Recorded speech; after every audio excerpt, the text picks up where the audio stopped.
नमस्कार दोस्तों, आपका स्वागत है। आज की जो कहानी है दोस्तों, वो किम नाम के एक लड़की की कहानी है। उसने ये कहा है कि वो अपने माता पिता के साथ उसका बचपन में बहुत ही अच्छे से उसका बचपन गुजरा था।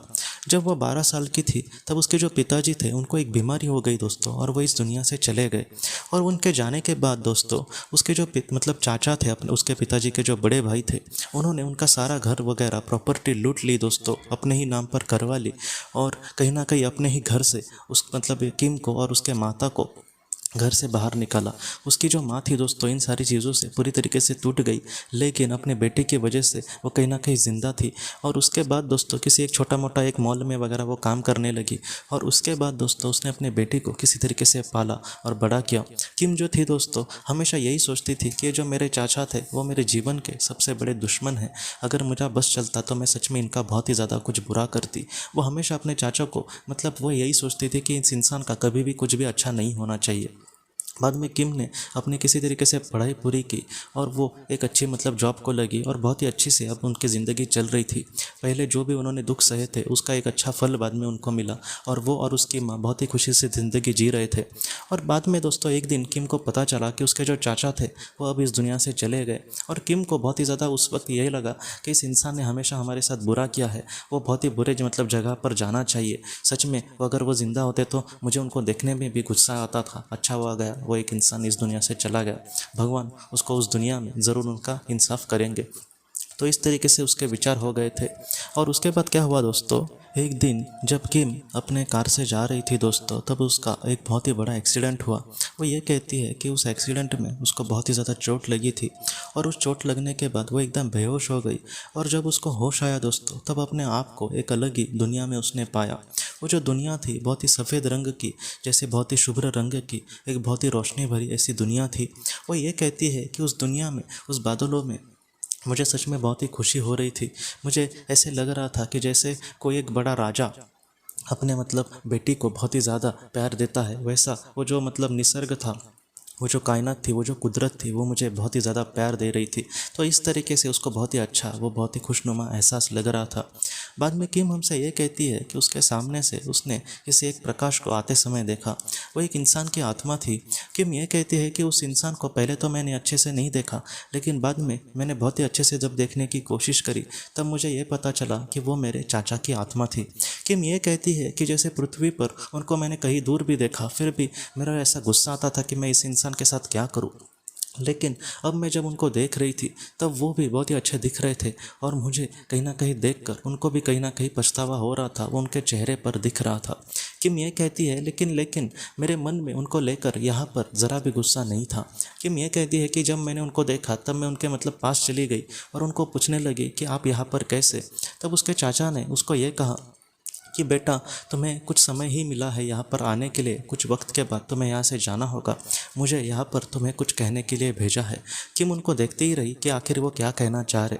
तब उसके चाचा ने उनको ये कहा कि मैंने तुम्हारे साथ अपने जीवन में बहुत ही ज़्यादा बुरा व्यवहार किया। जब मैं इस दुनिया में आया तब मुझे मेरी मार्गदर्शक आत्मा ने भी बहुत ज़्यादा सुनाया, बहुत ज़्यादा डांट लगाई कि मैंने किसी के साथ ऐसा क्यों बुरा किया। मैंने बस तुम्हारे साथ ही नहीं बल्कि और भी कुछ लोगों के साथ बुरा किया, बस चार पैसों के लिए या फिर कहीं ना कहीं प्रॉपर्टी के लिए। लेकिन आज मैं इस दुनिया में जब आया तब मुझे पता चला कि मैं जिन सारी चीज़ों के पीछे भागता था, वो कहीं ना कहीं बोलते हैं ना, पानी में जो बुदबुदे होते हैं उसके ही पीछे भागने की जैसी चीज़ें हुई, क्योंकि उन सारी चीज़ों का कुछ भी अर्थ नहीं था। हम अपने जीवन में जितना अच्छा काम करते हैं उतनी अच्छी जगह पर हम जाते हैं। ऐसे जो पैसा और प्रॉपर्टी जैसी जो बातें हैं उसको पृथ्वी पर लोग महत्व देते होंगे, लेकिन इस दुनिया में उसकी वैल्यू जो है वो शून्य से कम नहीं है। और उसके बाद उसके चाचा ने यह कहा उसे कि मुझे अपने जीवन में मैंने जो बुरे काम किए थे, इसलिए मेरी जो आत्मा का स्तर था वो भी नीचे चला गया है, और ऊपर आने के लिए मुझे भी ऐसे दुख का सामना करना पड़ेगा जैसे मैंने लोगों के साथ किया था। लेकिन अब मेरी जो आत्मा है वो उसके लिए बहुत ही अच्छे से तैयार है कि मैं उस दुख को भुगतूँ, क्योंकि मैंने भी लोगों के साथ वैसा ही बुरा व्यवहार किया है। इसलिए अच्छा यही है कि मैं भी उस दुख का सामना करूँ, और अभी कुछ वक्त के बाद मेरा फिर से जन्म होगा, और मुझे उस दुख का सामना करने के लिए फिर से कहीं ना कहीं तैयार होना पड़ेगा। लेकिन मैं तुम्हें यही कहना चाहता हूँ कि इस दुनिया में दुश्मनी जैसी कोई भी बात नहीं है। इस दुनिया में हम एक दूसरे को बहुत ही अच्छे से सहारा दे सकते हैं। इस दुनिया में हम एक दूसरे के साथ बहुत ही अच्छी ज़िंदगी जी सकते हैं। जैसे पृथ्वी पर दो लोग एक दूसरे के साथ बात तो अच्छे करते हैं, लेकिन बहुत बार कभी कभी वो एक दूसरे के बारे में बुरा भी चाहते हैं। लेकिन इस दुनिया में हम ऐसे नहीं जी सकते। हम हमारे अपने लोगों के साथ इस दुनिया में बहुत ही अच्छे से ज़िंदगी जी सकते हैं बेटा। और जो किम थी दोस्तों, किम को उसकी बातें सुनकर थोड़ा अच्छा भी लगा और थोड़ा बुरा भी लगा। किम ये कहती है कि जैसे उन्होंने कहा कि मुझे भी उस दुख से गुजरना पड़ेगा, इस बात से किम को थोड़ा दुख हुआ। उसने यही सोचा कि हाँ कुछ भी हो, लेकिन ये कहीं ना कहीं मेरे अब उनको मतलब इस गलती का अपना एहसास हुआ है, तो इसलिए इनको मतलब सज़ा नहीं मिलनी चाहिए। हे ईश्वर, मैं इनको माफ़ कर देती हूँ, आप कृपया करके इनको माफ़ कर देना। किम ये कहती है कि जैसे जब मैंने ये सारी बातें सोची, तब वो जो विचार थे तुरंत उनके मतलब चाचा के पास चले गए। उनके चाचा ने कहीं ना कहीं स्मितहास्य किया और उसको फिर से वही कहा कि देखो बेटा, तुम्हारे मन में आज दया आ रही है कि तुम मुझे माफ़ कर रही हो, लेकिन मुझे माफ़ करना ये ठीक नहीं है, ये प्रकृति के खिलाफ है। जैसे मैंने कर्म किया था उसके जो सज़ा है वो मुझे मिलनी ही चाहिए, नहीं तो उस आत्मा को जो प्रोग्रेस है वो अच्छे से नहीं हो पाएगी। पृथ्वी पर हमारे पास समय होता है कहीं ना कहीं सुधरने का, या फिर अपनी गलती का एहसास होकर अच्छे काम करने का। वो जो संधि थी मेरी, वो मैंने गंवाने की मतलब पूरी तरीके से मैं गंवा चुका हूँ। मैं हर मतलब रविवार चर्च जाता था, वहाँ पर भी मुझे अच्छे विचार मिले, और भी मैंने धर्मों की किताब पढ़ी तो उसमें भी मुझे बहुत अच्छे विचार मिले, लेकिन उस विचार का मैंने कुछ भी अच्छा किया नहीं। मैंने हमेशा अपने ही स्वार्थ के बारे में सोचा। जितना हो सके भगवान का भी इस्तेमाल मैंने कुछ कहीं ना कहीं पैसे और प्रॉपर्टी कमाने के लिए ही किया था। इसलिए अच्छा यही है कि मुझे उसकी सज़ा मिले। लेकिन तुम मत चिंता करना, जब सारी चीज़ें बहुत ही अच्छे से मैं पूरा कर दूंगा तब हम आत्मालोक में ज़रूर मिलेंगे। लेकिन फ़िलहाल मेरी आत्मा के लिए बहुत ही ज़्यादा ज़रूरी है वो जो मैंने बुरा किया था उसका कहीं ना कहीं उसकी सज़ा मुझे मिले। इसलिए तुम मुझे लेकर ज़रा भी चिंता मत करना। मेरा जो आशीर्वाद है वो हमेशा तुम्हारे साथ है बेटा। किम यह कहती है कि उनके बातों से उसको थोड़ा बुरा ही लग रहा था, लेकिन उसने भी अपने आप को समझाया कि कहीं ना कहीं ये जिस तरीके से बात कर रहे तो उनके लिए यही अच्छा होगा। और किम को बाद में उन्होंने ये कहा कि चलो बेटा, अभी तुम्हें फिर से पृथ्वी पर जाना होगा।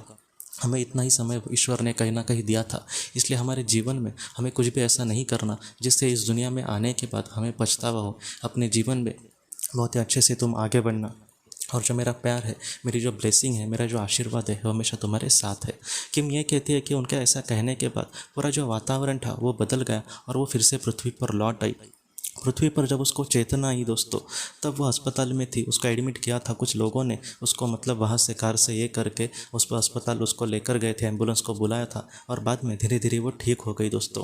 किम ये कहती है कि अपने जीवन में जिस इंसान के बारे में वो बहुत ही ज़्यादा बुरा सोचती थी, वो ये सोचती थी कि मुझे उसका कुछ बुरा करना है, आज उसको ही लेकर कहीं ना कहीं वो भगवान को भी प्रार्थना कर रही थी कि वो अपने जीवन में बहुत ही अच्छे से आगे बढ़े। जितना हो सके मैं अपनी जो पॉजिटिव वेव्स है, पॉजिटिव जो एनर्जी है, उनको कहीं ना कहीं पहुँचाने की कोशिश कर रही हूँ। तो ये जो कहानी है कहीं ना कहीं हमें यही सिखाती है कि दुश्मनी, एक दूसरे का बुरा करना, ऐसी जो बातें हैं वो कहीं ना कहीं हमें उस दुनिया में बहुत ही ज़्यादा पछतावे में डालेंगी। जैसे उसके चाचा ने बात कही कि पृथ्वी पर भी मुझे अच्छे विचार मिल रहे थे, लेकिन मैंने बस उसको सुना, उस तरीके से एक्ट करने की कोशिश नहीं करी। उसी तरीके से आज हमारे सामने संधि है दोस्तों कि हम अपने आप को सुधारने की कोशिश करें, हम किसी का भी कुछ बुरा ना करें, क्योंकि ये जो संधि है जब चली जाएगी तब दोस्तों हमारे सामने बस और बस पछतावा होगा, और दूसरा उस पाप को भुगतने का फल हमारे सामने होगा। ऐसा जो पल है हमारे सामने ना आए, इसलिए जितना हो सके अभी जागरूक होकर हमें अच्छा कर्म करना चाहिए। अगर मैंने किसी के साथ बुरा किया है तो जितना हो सके उसका पछतावा करना, इस दुनिया में उस इंसान से या फिर भगवान से उसके लिए माफ़ी मांगना। इस तरीके से हो सकता है कि उस पाप से थोड़ा सा हमें राहत मिले। लेकिन जो पाप है दोस्तों किया हुआ, उसका फल आत्मा को भुगतना ही पड़ता है। ऐसे पल हमारे सामने ना आए, इसलिए अच्छा यही है कि हम किसी के साथ भी कभी भी कुछ भी बुरा ना करें दोस्तों। तो दोस्तों, हम अपने अगले वीडियो में मिलते हैं। आप अपने परिवार का ख्याल रखना। आपका बहुत बहुत धन्यवाद। ज़िंदगी की रोशनी की तरफ से इस महीने में हम कुछ ऐसे बच्चों को मदद करने की कोशिश करेंगे जो बहुत ही ज़्यादा गरीब हैं। उनके नोटबुक्स के लिए, उनके किताबों के लिए, और उसके साथ साथ उनके यूनिफॉर्म के लिए हम कुछ उनको मदद करेंगे। तो अगर आप भी ऐसे मतलब कार्य के लिए अपना कुछ योगदान करना चाहते हैं तो आपके सामने जो भी अकाउंट नंबर आ रहा है उसमें आप उसका योगदान कर सकते हैं। इससे उनको बहुत ही ज़्यादा मदद मिलेगी। आपका बहुत बहुत धन्यवाद।